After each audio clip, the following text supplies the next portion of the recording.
Welcome back to Electro-Anarchy. Today I thought starting to build a project I've been working on for a while, and as you can hear in the background, the printer is busy printing off a case for this project. But let me show you what I'm wanting to do. First of all, I have these, basically what these are they're samples of different kinds of finishes. I actually mix my own finishes with the general finish, the RTM system, which is kind of nice. You match the stain color and it gives you a formula to mix from, I think it's like, I don't know, 8 or 9 different primary components for the stains. And one side is maple, one side is oak. So what I wanted to do was I wanted to be able to come up with a scanner to where I can scan and detect what stain colors I was going to need, and it, just make my job a little bit easier, because as you can see, some of these you can barely tell. There's just a slight difference in the shade, which isn't, it's not too hard, but when you have about 150 of these things to choose from, it can be quite, time consuming to, find out, well, what's the difference between these two. As you can see, it's very hard to tell, but the primary components, as you can see, are quite a bit different. So what I want to do was I wanted to use one of these guys. This is a color scanner, and what this does is it detects frequencies of light emitted from the different colors. Now I did a few tests, made a test rig for this, and was trying to see, will this be able to work to differentiate between the different tones, and it worked. So now it's time to actually, to make this. Not only do I want to do stains, but I also mix up for vinyl and leather and stuff. And you can see on these samples here, there are many different shades to choose from. So I also want to set this up so that I can do vinyl and leather and all that good stuff. In any case, that's what this is going to be used for. Now let's go over what we're going to use. Now, first of all, we've got the sensor, which is what I'm going to do is I'm going to modify this board. I'm going to be removing these LEDs on here and these posts and turning this into a super flat board, just because it's easier to mount in a case.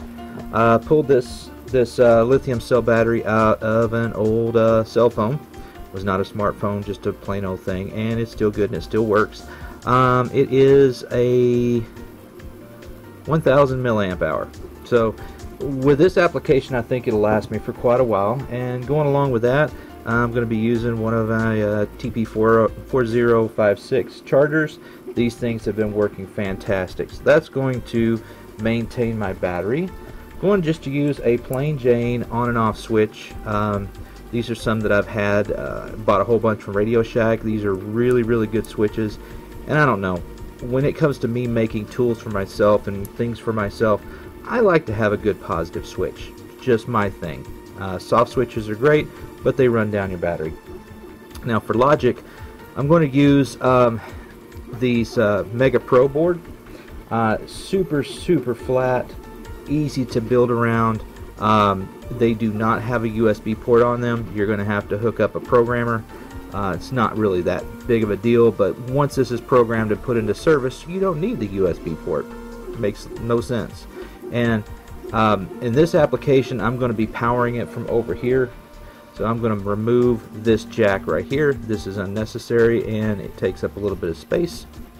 And then you can switch between your battery or external or battery, whichever way you want to do. We're going to be going with battery. But this is basically an Arduino Mega 256. That's what this is. I bought this from SparkFun. They're out of Colorado. They make excellent stuff. As you can see, this is probably one of the thinnest of the Mega boards you can get. I don't know how much thinner you can get besides that. Just for reference, let's see. Do I have a Mega board around here?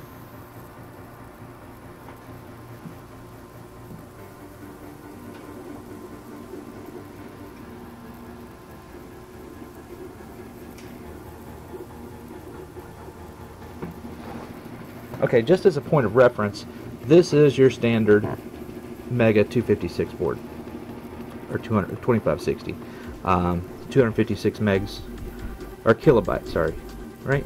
Yeah. Anyway, this is your standard board. This is the really cool Smart Fun one. As you can see, the form factor is quite smaller, not only in length but in height. The board thickness, it's just a tiny bit smaller than thinner than the original board. And as you can see, just having this power jack and this USB port, I mean, look how much room it takes up. And especially when you're making something that's going to be handheld and cool, you know, there's no reason in this. This is for prototyping, testing, doing stuff, building little small projects. But when you're going to get serious and you don't want to spin your own board, it's great to have boards like this. I do have smaller boards than this, believe it or not. The smallest board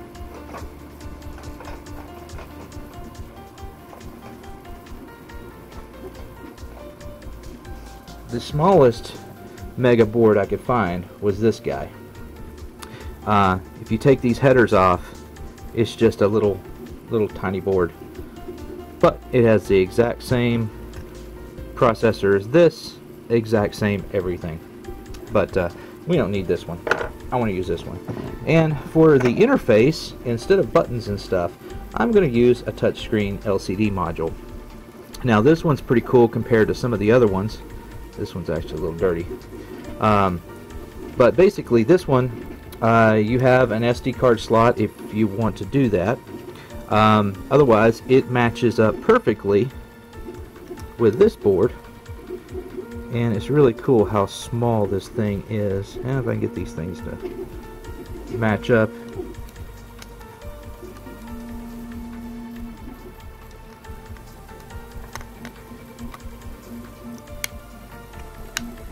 There we go. Now, as you can see, this is it.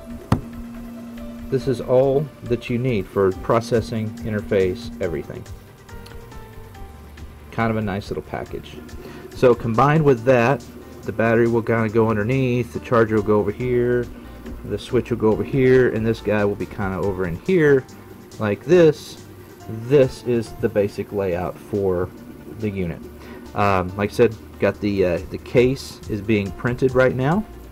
I already have built another one of these. This is a backup. I have extras of these, but I've already built this module and everything. And so what we're going to do is, I thought it would be fun for you guys to come along with me as I wire this thing up. Right now I'm going to do the modifications to this and get this prepped and ready to go into the case. The rest of this stuff is all pretty much ready to go. So let's get on with it.